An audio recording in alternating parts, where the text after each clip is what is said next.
Hello et bienvenue dans une nouvelle vidéo. Aujourd'hui, je vais me maquiller avec mes tops de l'année 2024. Je vous ai récemment fait plusieurs vidéos dans lesquelles, catégorie par catégorie, je vous montre tous les produits que j'ai préférés cette année. J'en ai donc sélectionné quelques-uns que je vais utiliser aujourd'hui pour me maquiller. Et on va commencer par le primer et j'ai le Glowy Super Gel de chez Saie qui est maintenant là, donc je l'ai quand même bien utilisé. C'était un mini celui-ci, c'est la teinte Star Glow. C'est vraiment un très très joli primer lumineux parce qu'il est très léger en fait sur la peau. Il apporte du glow à la peau, forcément, hein, c'est son nom, mais c'est pas un glow qui est métallique ou qui est trop pailleté ou trop intense. C'est vraiment pile ce qu'il me faut. Et pareil en termes d'hydratation, j'ai l'impression qu'il hydrate un peu la peau, mais c'est pas non plus trop lourd, trop épais. Donc c'est vraiment pour moi une formulation parfaite. Pour le fond de teint, j'ai choisi celui de chez Fenty, c'est le Soft Lit Naturally Luminous Longwear Foundation, qui est rapidement devenu non seulement un favori de cette année, mais vraiment un favori, un fond de teint absolument splendide. Ça fait quelques semaines quand même que je l'ai pas utilisé parce que quand je travaille j'utilise un stick parce que c'est plus facile. Là j'ai envie de prendre un petit peu plus de temps de mettre du fond de teint, donc je vais appliquer celui-ci. Il est un rien clair pour moi, mais écoutez, ça me va quand même et je peux toujours réchauffer mon teint.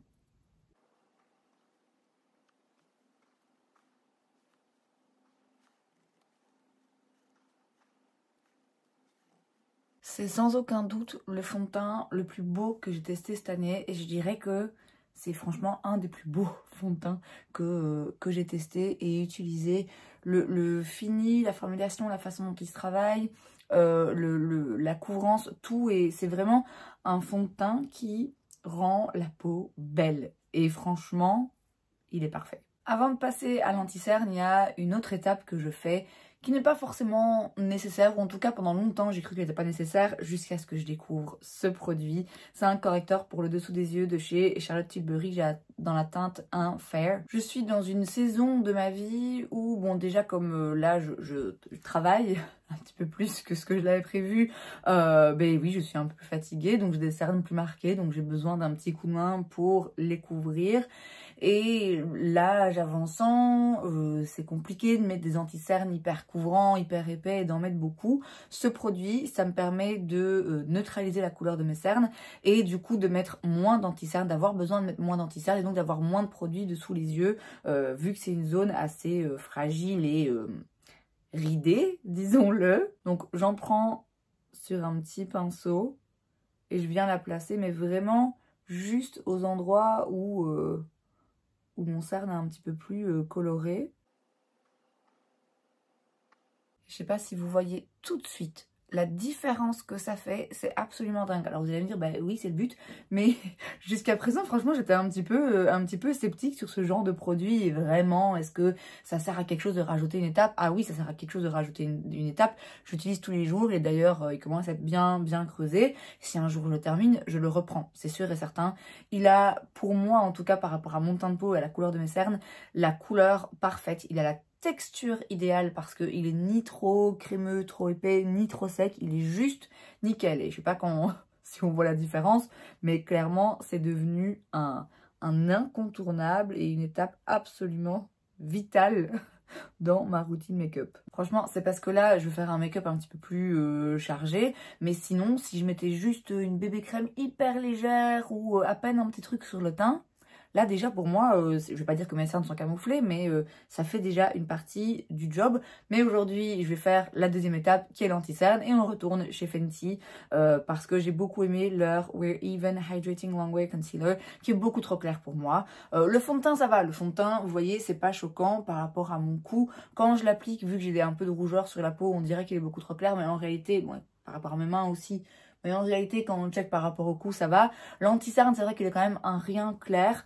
Mais voilà, de nouveau, on va essayer de rétablir un équilibre avec le bronzer par la suite. C'est vraiment une formulation que j'aime beaucoup. Il faut que je m'en prenne une teinte un tout petit peu plus foncée quand même. De nouveau, ils ont tapé juste en termes, vraiment juste en termes de formulation. Parce que c'est un anti-cerne qui reste quand même couvrant. Un anti-cerne qui est hydratant. On sent qu'il vient pas assécher le contour des yeux. Et pour autant, il n'est pas non plus, c'est pas un truc qui dégouline et qui bouge de partout. Alors, comme je le dis toujours, un anti-cerne, s'il y a des petits plis, il va aller dedans, c'est logique. Mais il y en a quand même qui bougent moins que d'autres. Et celui-ci en fait partie, surtout pour un anti-cerne hydratant avec ce genre de formulation. Je trouve que finalement, il reste assez bien en place. Je pense que celui de Natasha Denona est quand même toujours vraiment mon numéro 1 favori absolu de tous les temps. Parce qu'il est quand même un rien plus couvrant. Mais je pense que si j'avais celui-ci dans une teinte qui me convenait un petit peu mieux, je l'utiliserais presque aussi souvent. C'est vraiment un très très beau produit. C'est juste moi qui l'ai acheté en ligne et donc forcément je me suis plantée. Pour le bronzer, je vais utiliser le stick de chez Dior. J'ai aussi mis dans mes tops le stick de fond de teint, mais je vous l'ai dit, j'ai eu envie aujourd'hui d'utiliser celui de chez Fenty.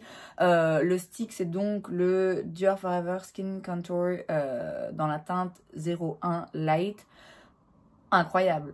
Vraiment incroyable. Alors j'ai eu d'autres bronzers dans mes tops cette année qui coûtaient beaucoup moins cher et qui sont très bien aussi, hein. Je dis pas qu'il faut forcément acheter celui-là, mais incroyable, très franchement. Une texture, un fini, juste parfait pour moi, juste ce qu'il faut. Ils se font tellement bien. On l'a vu, hein, Dior cette année, ils ont fait un retour en force dans ma vie. Ouais, ils m'ont vraiment impressionné, pas qu'avec ce produit, mais vous le savez déjà et on va y revenir. Mais vraiment, un bronzer stick, regardez, voilà, c'est tout. Ça y est, il est estompé dans le teint, il est fondu dans le teint. Il a pour moi un fini qui est vraiment parfait parce que il est pas complètement mat, il a pas cette texture veloutée qui parfois peut être un petit peu... qui parfois peut pas me convenir, mais c'est pas non plus un truc dewy qui je pense ne conviendrait pas à des peaux grasses. Il a vraiment juste le fini parfait. Et alors la maniabilité du produit, quoi, je vous dis, il a besoin de rien faire, hop. Voilà, hop, c'est bon, c'est terminé. Je l'utilise au quotidien. Et même quand je veux faire des make-up où je le travaille un petit peu plus, ben voilà, c'est parfait. Franchement, ce produit est incroyable, il coûte une fortune. Et on peut vraiment trouver des bronzers, que ce soit poudre, crème, stick, liquide, pan, n'importe. On peut en trouver des beaucoup moins chers et qui sont très bien aussi. Mais voilà, je suis obligée d'en parler parce que je l'ai adoré et ces derniers temps, c'est celui que j'ai le plus utilisé. Ensuite, pour les blushs. Alors, mon obsession pour les blushs de Patrita voudrait que c'est un de ceux-là que j'utilise aujourd'hui, mais j'ai l'impression que j'en ai déjà tellement parlé et j'en ai tellement que j'ai eu envie de changer un petit peu. Et puis, je vous cache pas aussi que là, je vais utiliser un blush que j'ai utilisé ces derniers jours. Comme ça m'évite de salir un autre pinceau. Donc, par pure flemme. Et aussi parce que j'adore ce produit, je vais utiliser le Flush Balm de chez Merit. Je l'ai redécouvert, en fait, ces derniers jours. Quand j'ai sorti mes produits top de l'année pour vous les présenter et en faire des vidéos. Je l'ai retrouvé et je me suis dit, mais c'est vrai que j'adorais ce produit. Ça faisait un moment que je ne l'avais pas utilisé. Et là, du coup, j'ai pas arrêté de l'utiliser la semaine là qui vient de s'écouler parce qu'il est vraiment très beau. La couleur, j'adore, c'est la teinte Fox. Et la texture, il est vraiment nickel, hein. De nouveau, on est sur un produit qui s'estompe vraiment très bien, mais pas trop non plus. Vous voyez, c'est pas non plus un blush où quand vous l'estompez, du coup, il n'y a plus rien. C'est pas un blush où quand vous l'estompez, vous l'étirez trop dans le teint et vous vous retrouvez avec du blush partout. C'est en termes de fini juste ce qu'il me faut. C'est, contrairement à son nom Flush Balm, c'est pas un baume qui glisse, c'est pas un baume... Vous voyez, moi quand j'entends le nom baume, ça me fait penser à de la vaseline. Ça me fait penser à un truc qui va être vraiment un petit peu, ouais, qui va glisser de partout. Et c'est pas ça, mais c'est juste qu'il a un fini... il a un fini vraiment très naturel. C'est le genre de blush que j'ai l'impression qu'il peut aussi bien fonctionner dans un make-up. On a vraiment une full face, on a un fond de teint, on a un anti-cerne, on fait vraiment tout le teint très bien travaillé. Et ça peut aussi très bien fonctionner sur un teint à peine fait, très naturel, avec très peu de make-up. Et puis en termes de tenue aussi, il est vraiment bien. Il tient alors quand on le regarde comme ça, on se dit, ouais, ça va bouger, ça va partir un petit peu, ça va être le premier truc à disparaître du teint. Et en fait... pas du tout. Il est vraiment très beau. Pour l'highlighter, est-ce que ça vous surprend si j'applique, comme tous les jours de ma vie, le Forever Glow Maximizer de chez Dior? Là, je prends la teinte Nude. J'en ai 2 autres. J'envisage de m'en prendre un 4e parce que quand on aime, on ne compte pas. Et mon Dieu, j'aime tellement ce produit. Alors, c'est pas, d'après moi, un highlighter, comment dire, qui va convenir si vous cherchez un highlighter hyper intense. Vous voyez, si vous voulez un truc vraiment pailleté, ça c'est une... comment on pourrait appeler ça? Un pré-highlighter. C'est juste un produit qui offre un glow naturel, mais qu'on pourrait presque mettre partout. Vous voyez, c'est pas... moi là, je le mets à l'endroit où je mets l'highlighter, mais vous voyez, finalement, je l'étale. Ouais, je l'étale un peu partout. Je pourrais me baigner dedans. J'exagère. Mais j'aime beaucoup, ouais, j'aime beaucoup en abuser parce qu'en fait, on peut jamais trop en mettre, quoi. C'est toujours joli. Ça fait... Je ne comprends pas. À chaque fois que je parle et que j'utilise ce produit, je me dis, je comprends pas ce qu'il fait, j'arrive pas à l'expliquer et en même temps, je le vois de façon tellement précise et subtile à la fois, c'est-à-dire que c'est un... Il y a un vrai avant-après, d'après moi, où je vous dis vraiment, je vois ce que ça m'apporte, ce que ça fait à ma peau. Et en même temps, c'est subtil. La différence que ça m'apporte, je la vois, elle est flagrante. Et en même temps, quand on me voit comme ça, je sais pas comment l'expliquer. J'arrive jamais à décrire ce produit, mais il est absolument splendide, au point que j'en ai acheté plusieurs, alors que franchement, on en a un, je vais pas dire on les a tous, parce qu'alors ça justifie pas pourquoi j'en ai acheté 2 autres.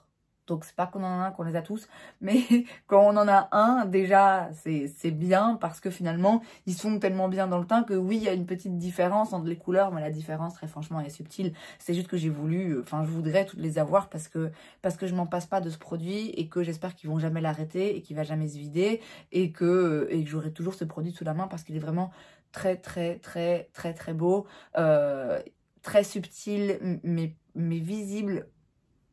Ça c'est je crois, ça fait partie de vraiment mes produits de l'année, toutes catégories confondues, parce que j'en attendais pas grand chose finalement et c'est mon produit. Un autre produit qui a définitivement marqué mon année et qui m'a par la suite brisé le cœur, vous savez de quoi je vais parler, avec quoi est-ce que je vais poudrer mon teint, avec ma petite poudre de chez Givenchy, qui là vraiment, là on descend dangereusement, la poudre se vide, je ne sais pas du tout ce que je vais faire après, j'ai pas envie d'y penser parce que cette poudre ils l'ont malheureusement reformulée, ne l'achetez pas. Hein, si vous voyez cette poudre en magasin, ne vous dites pas « Ah tiens, tout le monde en parle, elle est sympa ». Non, non, parce que la nouvelle formulation est absolument infecte. L'ancienne, par contre, était parfaite. Ça aussi, hein, ça c'est vraiment ma découverte de l'année et je m'en veux tellement de ne pas l'avoir découverte avant. Je m'en veux tellement de ne pas en avoir fait des stocks avant qu'ils changent la formulation, mais je l'avais vraiment pas vu venir. Et pourtant, on aurait dû parce que toutes les compagnies cosmétiques maintenant sont en train de tout reformuler pour retirer le talc de leurs ingrédients. Alors en soi... Voilà, je vais pas refaire le débat une millième fois, mais je suis toujours pour que les cosmétiques aient des bons ingrédients et n'aient pas des trucs qui nous filent le cancer, évidemment. Mais en même temps, je voudrais avoir l'option, en fait. Il y a quand même des gens qui fument, ok? Ils choisissent de fumer, de pourrir leur santé. Mais moi, je voudrais avoir l'occasion de choisir d'appliquer un petit peu de talc sur mon visage, oui, avec cette poudre, et de prendre un risque, mais parce que je l'aime tellement que je suis prête à prendre ce risque. Mais Givenchy en a décidé autrement. Ils ont surtout décidé qu'ils voulaient éviter à tout prix d'avoir un jour un procès, et donc du coup, ils ont reformulé cette poudre qui était une véritable merveille pour en faire quelque chose qui ne vaut plus du tout la peine. Et franchement, au tout début, hein, la première fois que j'avais utilisé dans un petit échantillon, je m'étais dit, franchement, flemme de faire le petit mélange. À chaque fois, pourquoi ils mettent pas directement la poudre, la bonne couleur, quoi? Pourquoi faire 4 petites couleurs? Je dois faire un mélange, c'est chiant. Je me réveille à 6 h du matin hein, pour aller bosser. Et malgré tout, ça me dérange pas de prendre 2 minutes pour mélanger cette poudre. Vous voyez, parce que encore une fois, ça vaut le coup. C'est chiant. Oui, ça m'embête de devoir la mélanger, mais elle vaut le coup. Enfin, elle le valait. Mais bref, je vais maintenant poudrer le dessous de mes yeux. Regardez. Vous voyez, on voit clairement la différence. Et en même temps, ça reste tellement joli. On dirait pas, quand on regarde comme ça, monter des yeux, on se dit pas, ouh, elle a mis de la poudre. Non. Ça, je vous jure, ça me brise le cœur. Très rapidement, je vais prendre un gros pinceau pour venir saupoudrer tout mon teint. Et avec un petit peu de ce qui reste sur mon petit puff, je vais juste en mettre aux endroits qui peuvent rebriller un petit peu plus vite. Et parce que c'est Noël et que du coup je trouve ça important de briller de mille feux, et aussi parce que ça a été aussi un produit que j'ai adoré cette année et que j'ai attendu pendant tellement longtemps, j'ai très envie de l'utiliser. J'ai le Demi Glow Light Diffusing Highlighter de chez Fenty dans la teinte Prosecco que franchement je l'ai mérité. Hein. Je l'ai mérité, j'ai vraiment fait preuve de patience et ma patience a payé parce que c'est un très joli highlighter qui est très très glowy, très intense, et en même temps c'est pas un highlighter où vous avez une barre où il est hyper métallique ou hyper pailleté. Il se fond en fait dans le reste du teint. Il est vraiment bien intense, et en même temps ouais, on voit pas forcément où il commence et où il finit. C'est franchement une petite prouesse hein, pour avoir utilisé de l'highlighter à une époque où, alors j'aimais beaucoup qu'il soit métallique, on voit la barre et tout, mais voilà, j'ai utilisé de l'highlighter à une époque où les highlighters, tout en étant très jolis, étaient pas discrets et pas... oui, pas toujours du plus bel effet, on va dire. Moi, je trouvais ça très joli, mais c'était pas toujours les plus flatteurs. Je m'en foutais, mais il faut quand même le reconnaître. Là, en termes de formulation, quand même, on voit qu'on a bien monté d'un cran hein, depuis 2014. Et pour faire tenir tout ça, et surtout pour juste embellir encore un petit peu mon teint, je vais utiliser le spray de chez Charlotte Tilbury. J'en avais acheté un petit pour commencer. Je l'ai vidé, j'en ai racheté un deuxième petit. Et quand je l'ai encore vidé, je me suis dit, bon écoute Émilie, prends le grand, ok? Arrête de te mentir à toi-même, prends directement le grand. Je pense que maintenant, ils le vendent en encore plus grand que ça, vraiment, genre le bidon, quoi. Et franchement, je pourrais l'acheter parce que je le mets tous les jours. C'est mon spray, je le trouve absolument splendide. Il embellit vraiment, il apporte un effet, il réhydrate la peau, il aide à faire tenir le make-up. Alors, c'est pas un spray lac, vous voyez, c'est pas un spray qui va faire que 8 heures plus tard, il n'y a rien qui aura bougé, mais il aide à la longévité et il aide à ce que le make-up reste beau longtemps. C'est pas un spray qui va rendre votre make-up absolument sans transfert, non, mais le make-up reste joli beaucoup plus longtemps et juste voilà, il embellit le teint et c'est ma petite touche que j'adore apporter à la fin de mon make-up. Alors pendant que ça continue de sécher, on va faire les sourcils et je vais tricher un peu. Je vais tricher un peu, mais écoutez, c'est ma chaîne, je fais ce que je veux. Je vais utiliser un produit qui ne s'est pas retrouvé dans mes tops. Le seul produit, si ma mémoire est bonne, le seul produit top que j'avais pour les sourcils, c'était le duo de chez Shiglam, qui n'est pas un top de cette année, qui est un produit que j'avais redécouvert cette année, donc il s'était retrouvé à un mois dans mes tops et donc j'en ai quand même parlé dans mon récap. J'avais pas de gel à sourcils parce que j'en avais pas testé cette année, que j'avais adoré. J'avais des anciens en fait que je continue d'utiliser tout simplement. Ce que je vais utiliser aujourd'hui, c'est un 2 en 1 où il y a d'un côté un produit coloré et de l'autre un gel que j'ai pas mis dans les tops de l'année parce que quand j'ai filmé la vidéo, je pense que je commençais à peine à l'utiliser ou j'avais peut-être juste acheté, je sais pas, mais je l'ai découvert en fait ces derniers jours et je le trouve vraiment très très très bien. Donc c'est pas officiellement vraiment un top de l'année, mais en fait c'est pas un top de l'année parce que là je l'ai acheté début décembre quoi. Si je l'avais acheté un mois avant, franchement il aurait fait partie des tops. C'est le Build a Brow de chez Maybelline et franchement les produits à sourcils de chez Maybelline, jusqu'à présent, j'en ai pas entendu forcément du bien. C'est pas forcément pour ça en fait qu'ils étaient connus. Et ça a été recommandé par Nikki Rose, qui est une make-up artiste que je suis et que j'adore sur YouTube. Et en fait, il est vraiment très très bien. Donc d'un côté, on a un liner qui est pas trop intense, c'est pas un liner où ça fait un trait, et du coup c'est un trait un petit peu trop prononcé, c'est un liner qui se fond très bien dans les sourcils. Et de l'autre côté on a un petit gel à sourcils. Bon, le petit gel à sourcils, je peux pas dire que ce soit le plus intense, le plus efficace, mais je me dis pas non plus, oh là là, à la fin de la journée, mes sourcils ressemblent à rien, vous voyez, c'est quand même correct, mais rien que pour le côté liner, franchement, un très très beau produit à sourcils, et comme c'est celui que j'ai utilisé ces derniers jours, bah voilà, j'avais envie de vous le montrer. C'est un petit top en bonus, si vous voulez.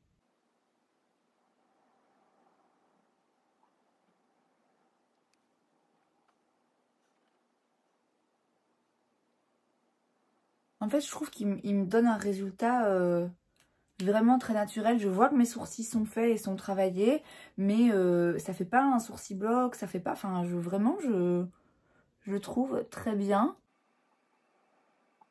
Le gel, bon, vous voyez, il vient coiffer mes sourcils et il fait le taf. Mais voilà, c'est pas un gel que je vais vous recommander. Si vous voulez plaquer vos sourcils, vous voulez vous assurer vraiment ils ne bougent pas de la journée. C'est pas ce genre de gel, mais il vient juste rajouter ce qu'il faut. C'est franchement un très bon produit. Et au drugstore, donc ça coûte pas trop cher, ce qui est pas trop mal. Pour les yeux, ma découverte de cette année, qui n'est pas du tout un produit sorti cette année, il a eu un regain de popularité, mais c'est un produit qui existe depuis très longtemps. Je sais pas ce qui a fait que j'ai finalement craqué, mais j'en suis tellement heureuse parce que je pense que c'est le plus joli produit que j'ai utilisé sur mes yeux, très franchement. C'est le Moon Dust de chez Urban Decay dans la teinte Space Cowboy, qui est un grand classique pour une raison. Alors, j'arriverai pas à rendre justice au produit en vous le montrant comme ça. C'est un petit topper qui est plein de très fines paillettes. Alors il a une petite base, hein, il est un petit peu coloré, mais la petite base qu'il a est juste parfaite pour moi. Il fait bien ressortir mes yeux. Il est juste vraiment... J'ai pas de mots, j'adore ce produit. Je le mets tout le temps parce que c'est vraiment pour moi un produit parfait.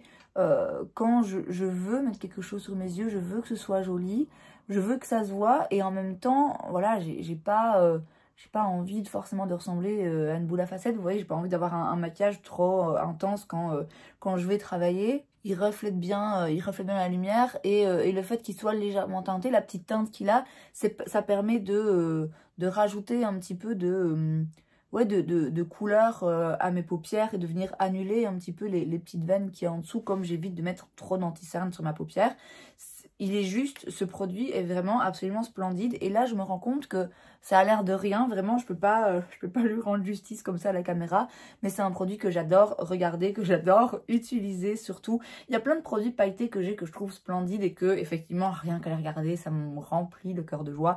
Mais à les utiliser, parfois, ça va être un petit peu plus compliqué parce qu'un peu plus intense, ça peut faire un petit peu bizarre si j'ai un teint plus léger ou je risque un petit peu plus de chutes, ce qui me dérange pas en soi, hein. Juste voilà, bah, si je sais que je risque d'avoir des chutes, je fais mes yeux avant, mais un produit qui est aussi joli et en même temps aussi facile à utiliser sans se poser la question de « Ah, qu'est-ce que je vais utiliser comment je vais l'appliquer ?»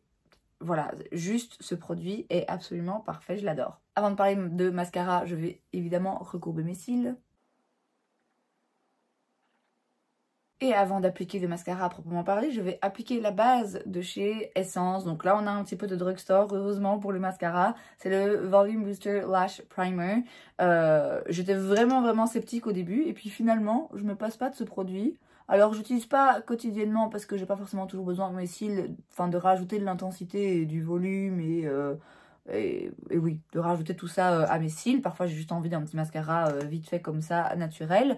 Et aussi parce que, bah, voilà, j'ai pas forcément la foi tous les matins d'attendre, d'appliquer une première couche, d'attendre qu'elle sèche un peu. Mais ça reste un produit qui est devenu vraiment incontournable. Surtout pour parfois aider un petit peu, sauver des mascaras qui sont pas ouf et que j'ai quand même envie d'utiliser et ça permet de rajouter un petit boost en fait, tout simplement. Il porte bien son nom. C'est tellement devenu un incontournable de ma collection que j'en ai un de réserve pour le jour où celui-ci se vide, devient sec.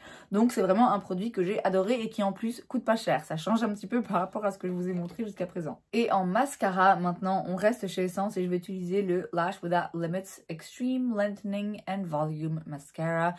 Essence, de manière générale, c'est toujours le grand vainqueur des mascaras chaque année. Il y en a d'autres que je vous avais montré. Je choisis celui-ci parce que, bah, de nouveau, c'est celui que j'ai utilisé récemment.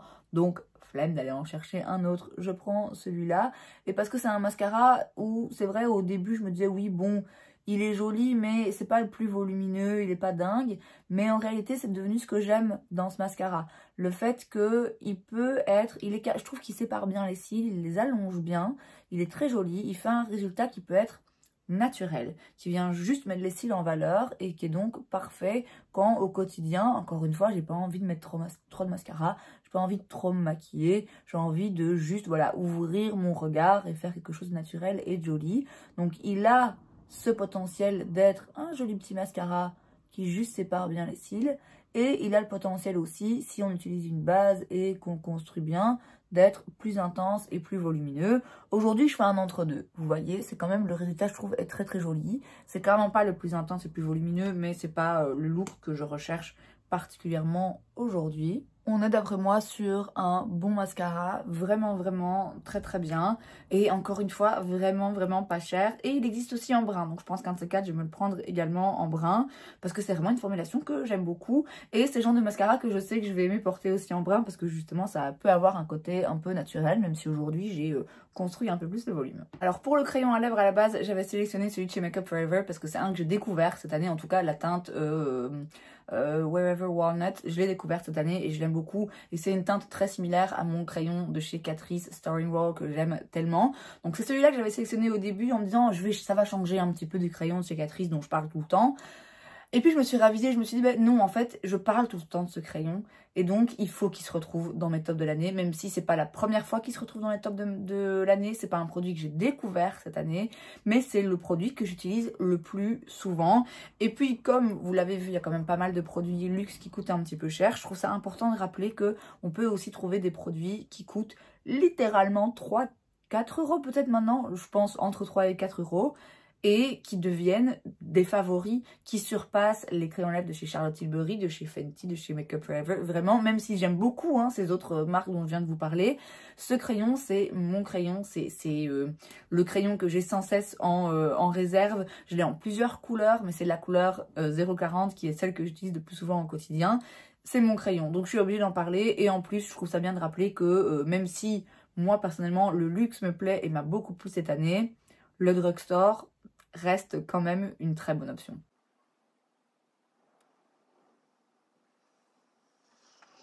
Et pour le rouge à lèvres, alors j'ai tergiversé, j'ai hésité parce qu'il y a quand même quelques produits qui sont vraiment sortis du lot. Le petit baume de chez Dior, je l'ai beaucoup utilisé. D'ailleurs, le truc, ça se voit, il a vécu. Il y a aussi le baume de chez Summer Fridays que j'utilise tout le temps en cours de journée, j'en remets. Mais quand je regarde le produit que j'ai découvert cette année et que j'ai racheté encore et encore, c'est le Love Shine de chez Yves Saint Laurent. Moi, ma formulation préférée, c'est la Candy Glaze. Et ici, j'ai la teinte numéro 15 qui est un nude. Donc le Candy Glaze, c'est celui qui fait du bruit quand on le clique. J'ai beaucoup aimé aussi un produit de chez Fenty. Enfin, vraiment, les lèvres, il y a quelques produits que j'ai bien aimés. Mais celui-ci, je l'ai racheté et j'en ai dans des formulations différentes. Mais Love Shine, dans leurs différentes gammes, j'en ai 4 maintenant. Donc, voilà, je suis quand même obligée d'en parler dans mes tops. Ça n'a l'air de rien, comme ça, mais ça lisse un peu mes lèvres, en fait, tout en ayant cet aspect glossy. Ça l'est parfait. Vraiment, ça coûte cher, mais encore une fois, je trouve que le luxe, cette année, m'a montré que parfois, ça vaut le coup. Et voilà donc le résultat, le make-up terminé en utilisant les produits que j'ai préférés cette année, les plus belles découvertes en ce qui me concerne. Ça a été difficile de faire la sélection des produits que j'allais utiliser pour réaliser ce make-up parce que franchement, il y a eu beaucoup de produits, surtout dans le teint que j'ai adoré et j'avais du mal à me décider. Mais je pense que cette sélection de produits représente bien les produits qui ont marqué mon année et le résultat est à la hauteur des tops que j'ai découvert. Et c'est donc tout pour cette vidéo, j'espère que ça vous a plu. Si c'est le cas, n'hésitez pas à laisser un like, vous pouvez aussi vous abonner à ma chaîne parce que c'est gratuit donc pourquoi pas. Et moi je vous vois la prochaine fois. Bye.